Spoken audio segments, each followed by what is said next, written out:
Europe 1 et vous. 11h, 13h, Mickaël Dorian. Elle a fait un bébé toute seule. Elle a fait un bébé toute seule. Elle a fait un bébé toute seule, c'était en 1987. Et depuis, là, on fait plus du tout. Voilà. On fait de moins en moins de bébés en France. Le nombre de naissances a reculé de 2,4% sur les 6 premiers mois de l'année, avec 326 000 bébés nés entre janvier et juin 2024. Au seul mois de juin, le nombre de naissances a chuté de 7,9%. Alors pour rappel, l'année 2023 était déjà l'année la plus basse jamais enregistrée. Emmanuel Macron avait d'ailleurs, souvenez-vous, annoncé des mesures comme souvent d'ailleurs, dès qu'il se passe quelque chose dans l'actualité, on annonce des mesures maintenant. Et bien là, c'était le fameux réarmement démographique qui avait amusé tout le monde, avec un grand plan pour lutter contre l'infertilité et la création d'un congé de naissance de 6 mois. On va en parler avec Didier Breton. Bonjour Didier. Bonjour. Merci d'être avec nous. Monsieur Breton, vous êtes chercheur associé à l'INED, l'Institut National d'Études Démographiques. C'est bien ça ? Oui, c'est ça, et professeur à Strasbourg, à l'université. Et professeur à l'université de Strasbourg. Alors, il est encore tôt pour faire le bilan du fameux réarmement démographique d'Emmanuel Macron, mais est-il dans son rôle ? Est-ce réellement le rôle des politiques de se mêler de l'intime ? Car il me semble que le désir d'enfanter, vous m'arrêtez si je me trompe, relève tout de même de l'intime, monsieur Breton. Oui, alors le désir, oui, en effet, mais les politiques publiques elles ont pour tradition d'accompagner un peu les couples, c'est-à-dire au moins de rendre possible, ou le plus facile possible, les projets de parentalité et de fécondité. Oui, c'est-à-dire que les politiques peuvent faciliter, accompagner la réalisation de ce désir, c'est ce que vous voulez dire. Oui, c'est ça, le faciliter en rendant possible une activité, par exemple professionnelle, en même temps qu'élever ses enfants, ou en rendant possible, par exemple, le coût d'un enfant, de garderie, etc. C'est ce que je dis, accompagner les familles, c'est-à-dire en rendant possible un désir. Alors en 2023, le nombre de naissances est passé sous la barre symbolique des 700 000 pour la première fois depuis la fin de la Seconde Guerre mondiale. Ça s'explique comment, selon vous ? Alors, le nombre de naissances, en effet, il baisse. Alors, on sort d'une période un peu tourmentée avec les effets du Covid qui nous rendaient un petit peu difficile la lecture des tendances. Maintenant, le Covid est un peu derrière nous et, en effet, le nombre de naissances baisse. Alors, il baisse. Parfois, les naissances peuvent baisser parce que juste, il y a moins de femmes qui sont en âge d'avoir des enfants. Alors là, c'est pas le cas. C'est vraiment le comportement. C'est-à-dire, c'est en effet moins de personnes qui ont un enfant ou qui auront un enfant à la fin de leur vie féconde.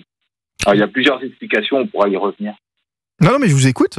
Allez-y. Ouais. La première, il faudrait savoir qui sont les gens qui, entre guillemets, auraient dû, au regard de ce qui se passait dans les années précédentes, auraient dû avoir un enfant, puis ceux qui ont renoncé, qui ont reporté.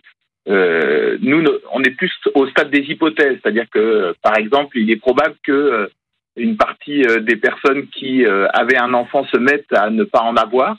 Et puis, l'autre élément important, c'est on avait une spécificité en France, c'était le 3e enfant, où plus souvent qu'ailleurs en Europe, les couples passaient de 2 à 3 enfants. Or, il est probable que cette tendance au 3e enfant, ou cette probabilité, ou cette propension à avoir un 3e enfant diminue. On parlait de joie de vivre tout à l'heure avec Gilbert Montagnier qui était notre invité. Est-ce qu'il y a pas un peu de ça aussi ? Est-ce que le pessimisme règne pas dans la société aujourd'hui et finalement le fait de ne pas vouloir offrir un monde comme celui dans lequel on vit en fait finalement à nos enfants ? Alors tout à l'heure, vous avez rappelé les chiffres publiés par l'INSEE. C'est exactement probablement ce qui s'est passé là en juin 2024. C'est les conceptions de octobre 2023, et en octobre 2023, on connaît les événements qu'il y a eu. Ben voilà, typiquement, la chute de 7,9%, elle est en partie liée à un climat un peu anxiogène qui a fait qu'une partie des couples ont probablement renoncé à avoir un enfant au moment, ou de concevoir un enfant au moment, du fait de l'actualité. Alors ça arrive. Mais l'actualité, elle a plus des effets sur le moment, ce qu'on appelle le calendrier, c'est-à-dire le moment où on décide, plus que sur le nombre d'eux.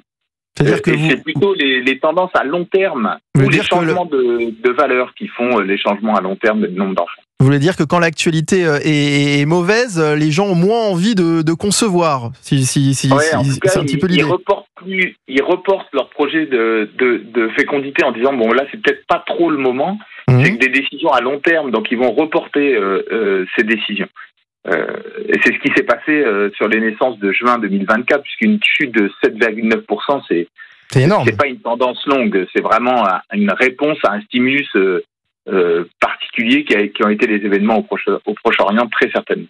D'accord. Ce qui veut dire que ça devrait peut-être augmenter en juillet ou août, mais ça tout dépendra de comment ont apprécié les individus qui étaient à un moment de leur vie où ils pouvaient décider d'avoir un enfant, sur l'appréciation de la crise. Est-ce que pour eux c'était une crise de long terme ou de court terme? Peut-être que les JO, finalement, peut-être que... Il va y avoir un baby-boom au mois d'avril l'année prochaine. C'est ça, peut-être que l'ambiance des JO, la joie, finalement, des exploits français de nos athlètes avec toutes ces médailles vont peut-être pousser les Français à faire davantage de bébés. C'est anecdotique, mais c'est pas impossible. On a déjà vu des rebonds comme ça, plutôt positifs. Là, je parlais d'un rebond négatif tout à l'heure, mais de rebonds positifs, on le voit.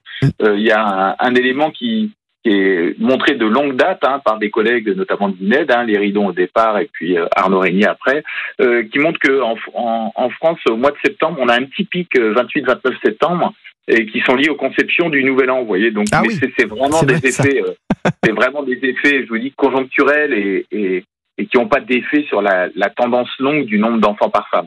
Et est-ce qu'il y a un effet vacances d'été ou pas du tout? Est-ce qu'il y a un effet amour de vacances? Alors, il y a une saisonnalité des naissances. Les pics de naissance, c'est plutôt juillet, août, septembre, c'est-à-dire des conceptions qui ont lieu en fin d'année civile. Plutôt en fin d'année. Ouais. Très bien. Eh ben, écoutez, merci beaucoup Didier Breton d'avoir été avec nous. Je vous rappelle que vous êtes chercheur associé donc à l'INED, l'Institut National d'Études Démographiques, et puis professeur également à l'Université de Montpellier. C'est bien ça?